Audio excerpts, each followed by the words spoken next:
Hey, what is going on guys? Joey here from JPRC, and today we got a quick unboxing short video on a corner weight system for 1/10 scale and 1/8 scale RCs.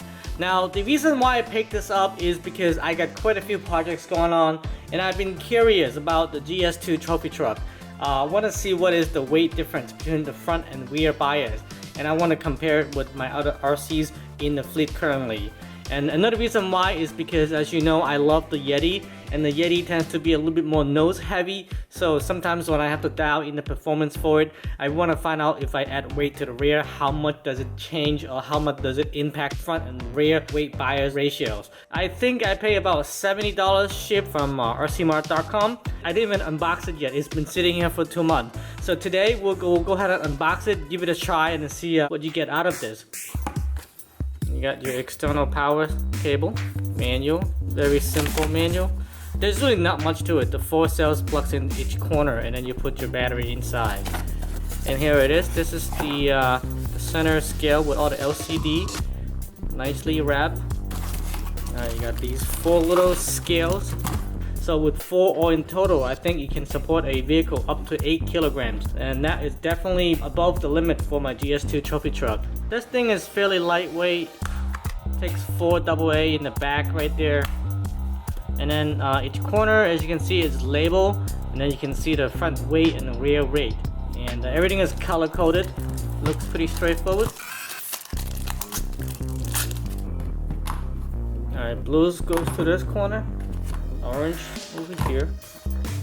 Batteries. Nothing dramatic here.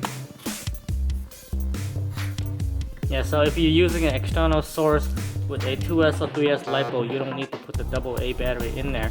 White. Blue. Turn on the on button.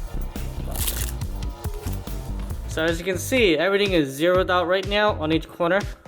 Or maybe this one was not fully zeroed out. Maybe it has a cable on top. Let's zero it out. So I've got 3 buttons. This button here will zero everything out.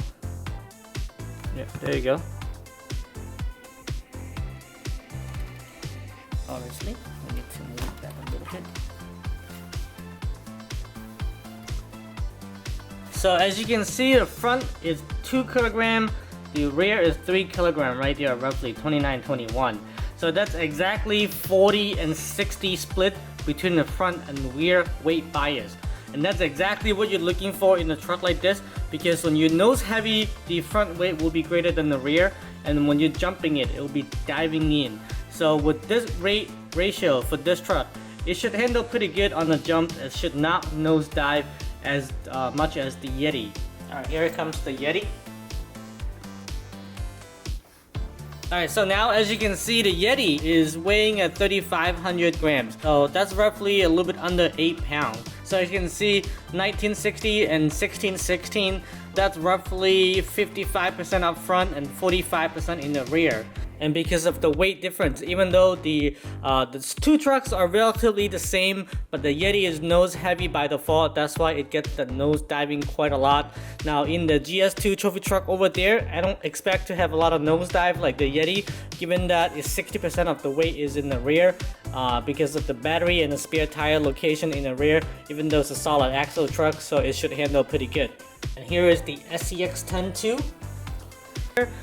This is a little bit surprising for me because as you can see, the front is 1350, the rear is 1433 grams. So this relatively half and half, 50-50 front and back. Well, of course, this doesn't have a battery in there yet.